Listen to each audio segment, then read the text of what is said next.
Hello again, SMS scholars.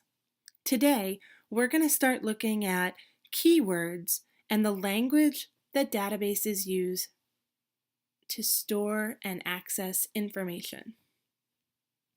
Understanding the language used by databases is really key to finding information that will be useful to you for your research. If you're unsure where to start, an encyclopedia is a very useful way to provide basic information as well as identify keywords that pertain to a given subject. So we're going to start with Britannica Online. I'm going to go to the middle level, and I'm not going to perform my search at the beginning there because I'm not sure what keywords to use at this point. So one way would be to search what Britannica has to offer. So they have broken down their information into different segments here, but I'm going to look at what articles are available.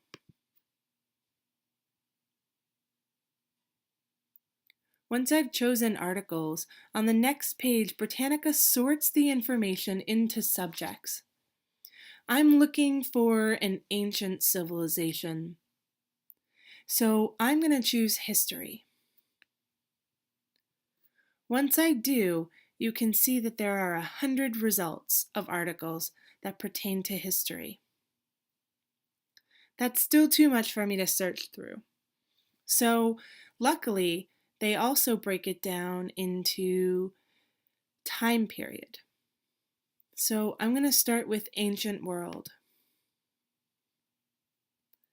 That brought my results down to 28, which is much more reasonable, but I'm still not looking to read 28 articles that I don't need to. So luckily, it also breaks it down geographically. So that's the one I want, Mesopotamia. Can never remember how to spell that. Once I click Mesopotamia, I'm down to 11 results. So not only do I know that there's an article on Mesopotamia, but I also know that all of these articles have information that pertains to Mesopotamia as well. I'm going to start there.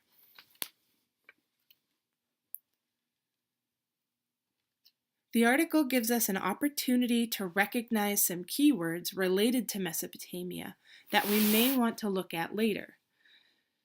Notice within the article that some words are blue. Those are links to other entries that have connections to Mesopotamia.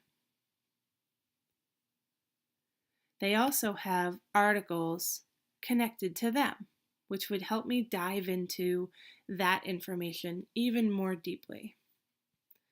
At this point, I'm going to go back to Mesopotamia.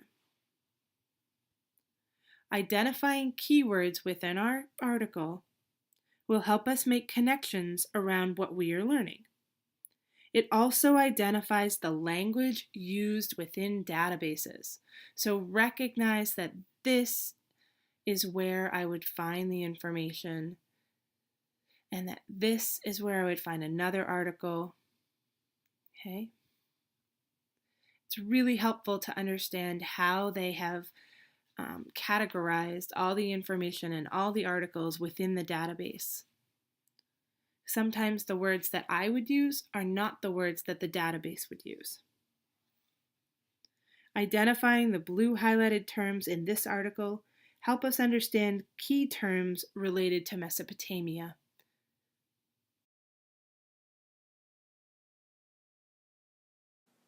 When I think of keywords and subjects, especially when dealing with databases, I like to think of them as being in a funnel. So the things that are at the top of the funnel are very broad. They cover a large amount of topics and ideas. So in this situation, that would be history.